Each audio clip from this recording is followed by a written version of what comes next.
ஸ்ரீ குருப்யோ நமஹ.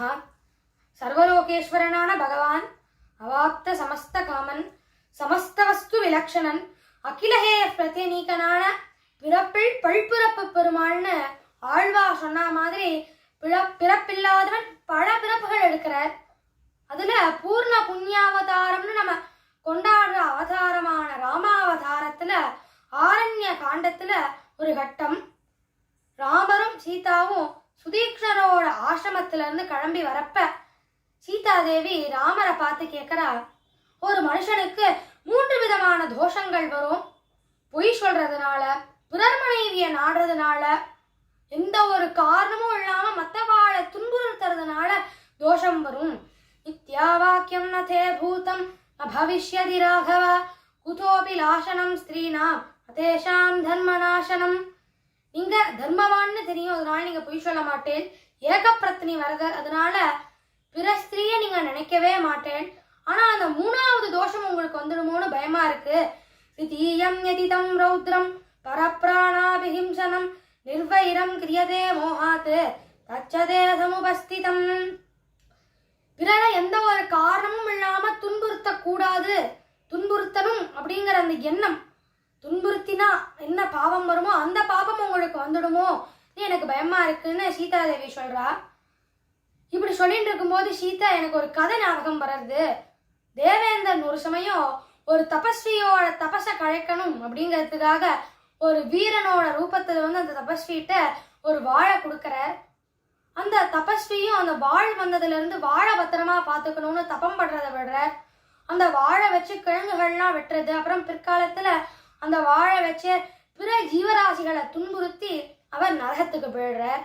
அது போல எந்த வஸ்துக்கு பக்கத்துல இருக்கிறோமோ அதனுடைய குணம் நம்மளுக்கு வந்துடும். அதே மாதிரி நீங்க எப்போதும் இந்த வில்லு பக்கத்திலே இருந்து அபியாசம் பண்ணிட்டு இருக்கேன். அதனால இந்த வில்லினுடைய குணம், நான் ராட்சசர்கள் எல்லாரையும் அழிச்சிடுவேன், வதம் பண்ணிடுவேங்கிற குணம் உங்களுக்கு வந்துடுமோன்னு எனக்கு பயமா இருக்கு அப்படின்னு சீதா சொல்றா. சீதாதேவி அவளா கேட்கலையா, நம்ம எல்லாரும் இந்த தத்துவத்தை புரிஞ்சுக்கணும் அப்படிங்கிறதுக்காக தான் சீதாதேவி ராமர்கிட்ட கேட்கிறா.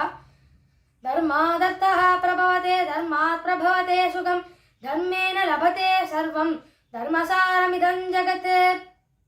தர்மம் தான் இந்த லோகம் முழுமையும் இருக்கு. தர்மம் தான் நம்மளுக்கு புண்ணியத்தை தரும்.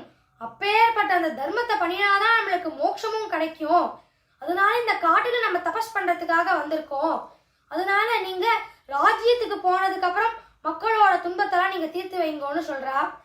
அதுக்கு ராமர், சீதா சொன்னதுல இருந்தே ராமர் ஆரம்பிக்கிறாரா, நீ என்ன சொன்ன, மக்களோட துன்பத்தெல்லாம் தீர்த்து வைக்கணும்னு சொன்ன. அது ராஜ்யத்துல இருந்தா என்ன, இதே வனத்துல இருந்தா என்ன, அங்க இருக்கிற மக்கள் தான் என்னோட பிரஜைகள். அதே மாதிரி காட்டுல இருக்கும்போது இங்க இருக்கிற பிராமணர்கள், ரிஷிகள், இவா எல்லாரும் தான் என்னோட பிரஜைகள். அவளுக்கு ஒரு துன்பம்னா அதை என்னால தாங்கிக்க முடியாது.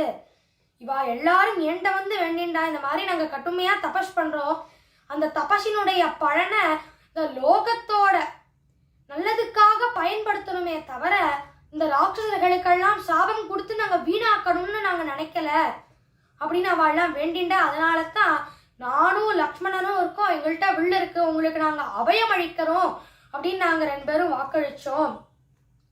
அபியகம் ஜீவிதம் ஜஹ்யம் துவாம் வாசீதே ச லக்ஷ்மணா நது பிரதிஜ்ஞாம் சம்ஸ்ருத்ய பிராமணேபியோ விசேஷதः. சீதா, எனக்கு இந்த லோகத்துல உன்னை விட்டாலும் விடுவேன், லக்ஷ்மணனை விட்டாலும் விடுவேன். ஆனா கொடுத்த வாக்கு, அந்த வாக்கை மட்டும் ஒரு காலம் விட மாட்டேன். உனக்கு என் மேல இருக்கிற அந்த பிரியத்தினால தான் நீ எனக்கு சொல்ற அப்படிங்கிறது எனக்கு புரியுது அப்படின்னு இந்த ஒரு அற்புதமான ஒரு கான்வர்சேஷன். இந்த கான்வர்சேஷனை வால்மீகி ராமாயணத்துல சொல்லப்பட்டிருக்கு. வால்மீகி நம்மளுக்கு ரொம்ப அழகா கொடுத்துருக்க. ஸ்ரீ குருப்யோ நமஹ.